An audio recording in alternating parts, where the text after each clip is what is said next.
অক্টোবরের 4 তারিখে বিসিবির নির্বাচন হওয়ার কথা রয়েছে, যদিও আনুষ্ঠানিক ঘোষণা এখন পর্যন্ত আসেনি। সেই হিসেবে আর ঠিক এক মাস পরেই বাংলাদেশ ক্রিকেট বোর্ডের নির্বাচন। দুজন সাবেক অধিনায়ক এর ভেতরে ঘোষণা দিয়েছেন তারা বিসিবির নির্বাচনে দাঁড়াচ্ছেন, তামিম ইকবাল খান এবং আমিনুল ইসলাম বুলবুল।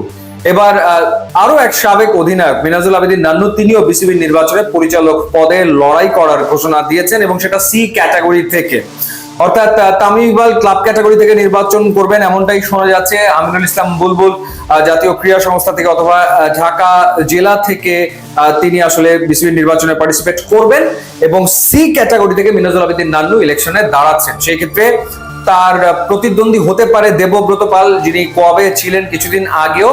এছাড়া চট্টগ্রামের একজন ক্রীড়া সংগঠক সিরাজউদ্দিন মোহাম্মদ আলমগীর, তিনিও সি ক্যাটাগরি থেকে ইলেকশন করতে পারেন। এখন কথা হচ্ছে যে মোটামুটি ক্রিকেট আঙ্গনে রাজনীতির বাতাস বইতে শুরু করেছে এবং প্যানেল তৈরি হবে। তামিম ইকবাল কোন প্যানেলে থাকবেন এবং সেই প্যানেলে আর কারা কারা রয়েছে সেটা নিয়েও আসলে আলোচনা চলমান রয়েছে।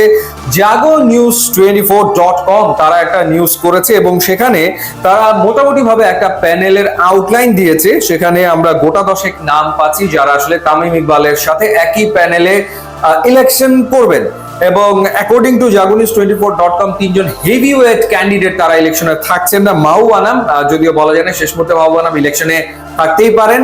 এছাড়া লোকমান হোসেন ভুইয়া, বিসিবির সাবেক পরিচালক, তিনিও নির্বাচন করবেন না এবং একই সাথে আরো একজনের কথা বলা হয়েছে, লুৎফর রহমান বাদল, লিজেন্ডস অফ রূপগঞ্জ, এই ক্লাবটা যিনি দীর্ঘদিন ধরে চালিয়ে আসছেন, তিনিও ইলেকশনে থাকছেন না এমন খবর জাগো নিউজ ছাপিয়েছে।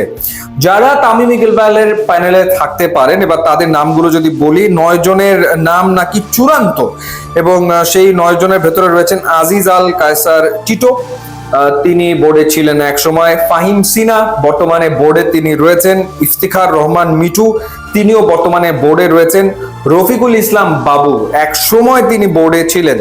এছাড়া শাহনিয়ান তানিম এবং Ishtiaq Sadek, young cricket organiser, তারা রয়েছেন। ইশরাক হোসেন রয়েছেন, এই নামটা রয়েছে ইশরাক হোসেন। এছাড়া মাসুদুজ্জামান ও মঈন, তারাও আসলে রয়েছে। বাকি দুজন কে হবেন সেটা নিয়ে আসলে আলোচনা রয়েছে।